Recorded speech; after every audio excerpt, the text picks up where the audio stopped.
So I'm going to do a bit of a quick fire round here, and EPIC is an acronym. So I'm gonna go down through the EPIC and get your thoughts on. First of all, the E stands for education, and we've talked about education a lot. So in business, what do you think the importance of education is?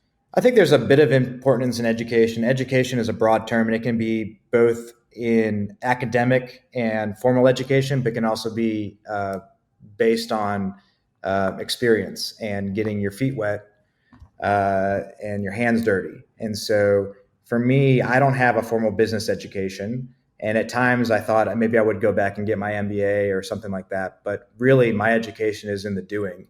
And so the longer that I'm doing this and in this field and working in my position with having employees and the artists and all of that, I'm continually learning.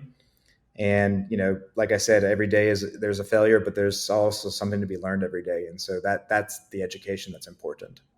Yeah, I love what you said about every day there's a failure. Also, every day there's a success. So, I mean, I've always looked at it, if you fail on something, at least you've learned Absolutely. something. So, yeah. All right. So, how about the importance of planning? How does that play Planning. in to your world? So Yeah. planning is very important in our world. Like I said, we do those exhibitions every other month. So we're planning our exhibition schedule out about 2 years out in advance.